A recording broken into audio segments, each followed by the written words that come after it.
This is a special report.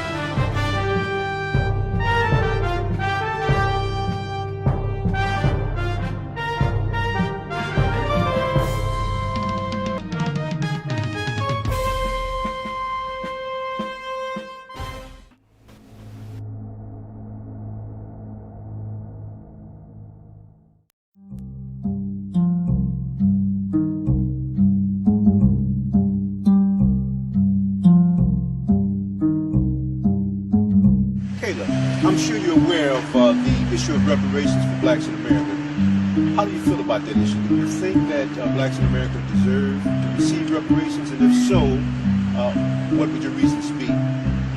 I think, yes, reparations would be a good thing because many people don't realize that slavery, even though it happened over 140 years ago, the impact still lasts to today. It wasn't like after slavery ended, everything was fine and dandy for slavery, for black people. There was Jim Crow laws and segregation. There's still institutionalized racism, and black people are still at a disadvantage. A lot of the poverty line, I feel like reparations would make up for a lot of the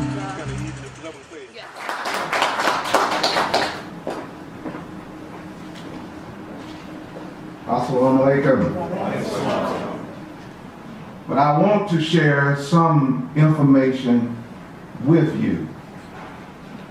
Today, the title of my lecture is Common Sense Appeal to Unite. A common sense appeal to unite. In the 19th century, the struggle was for freedom.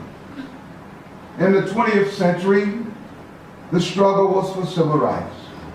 Now in the 21st century, the struggle is for reparations.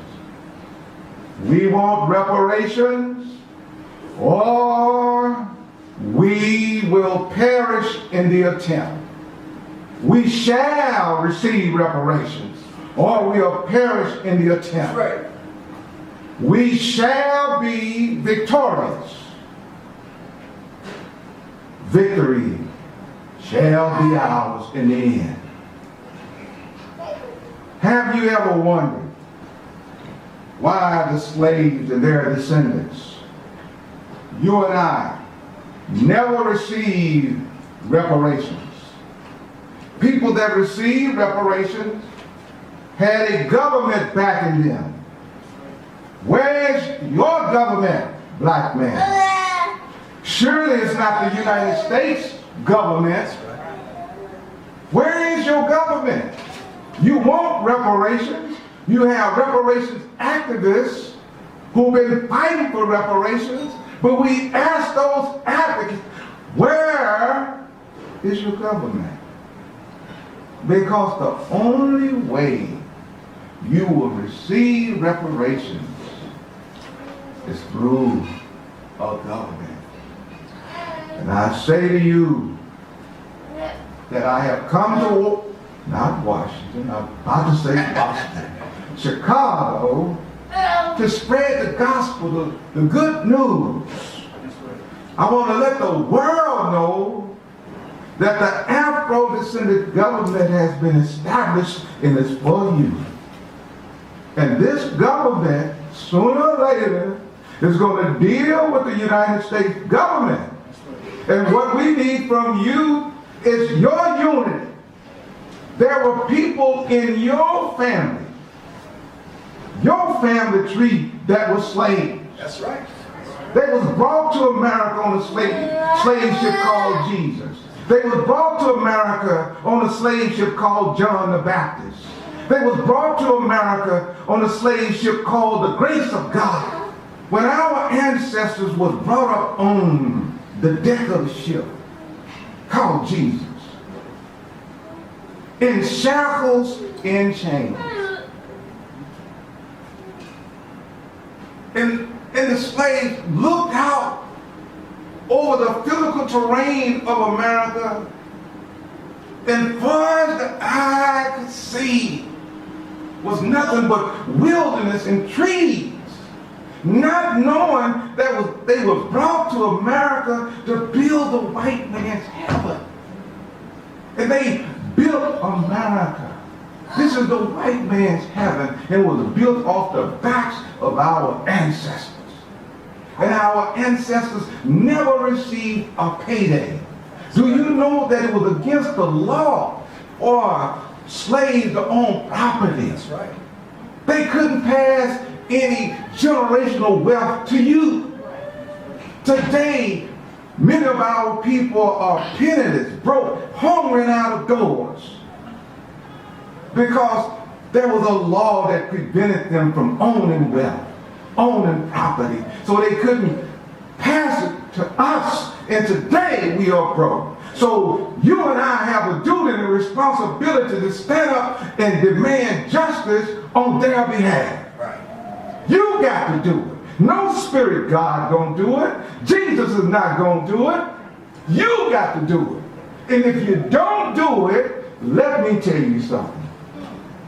You will betray the legacy of your ancestors. Take it or let it alone. That's what's going to take place. Now you got to sleep with that. You got to sleep with that, and you didn't make it here all by yourself.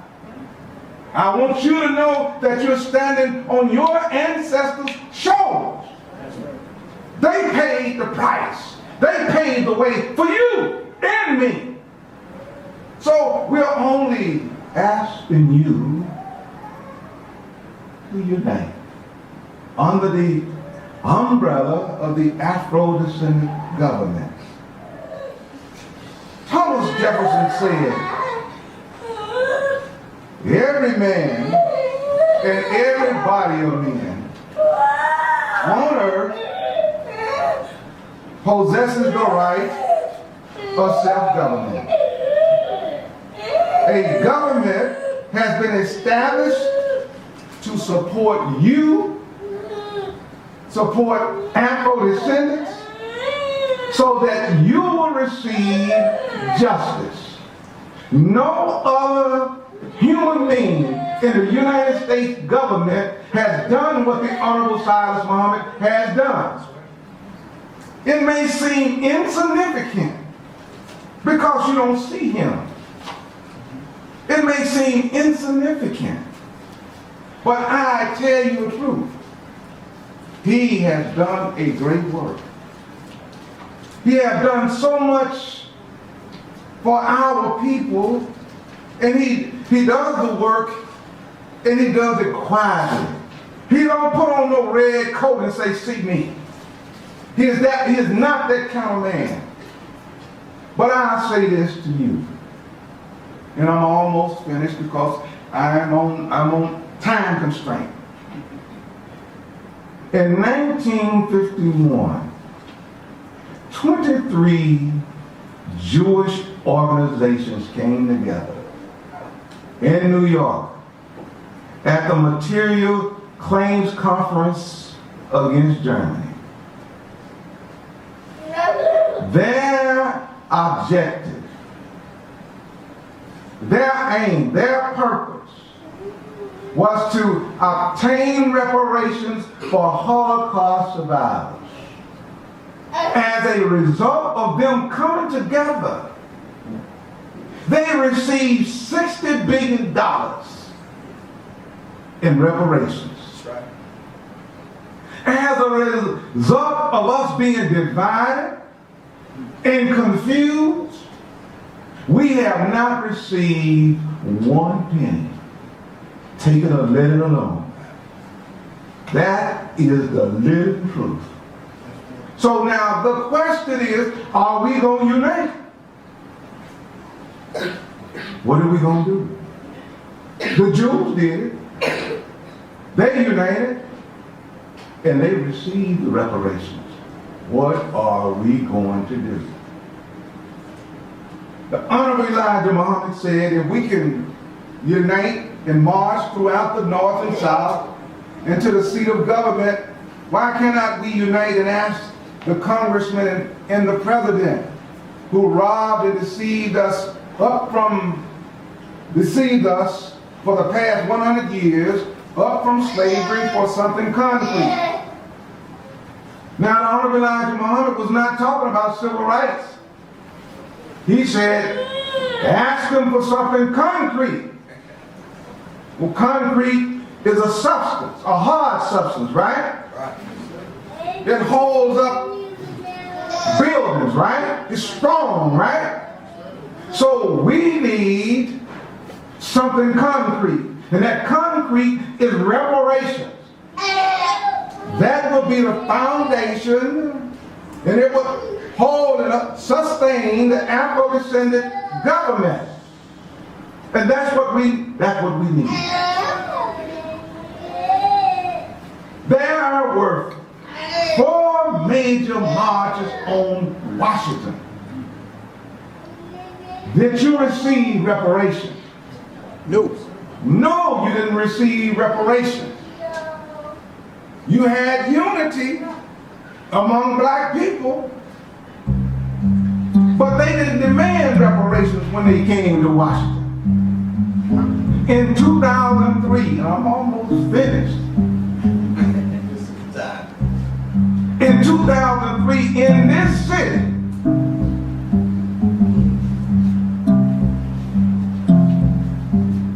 activists united with Minister Farrakhan on reparations. And I've had this newspaper ever since 2003. Yes, sir. Well, look at all of these activists. Well, where's your reparations? Because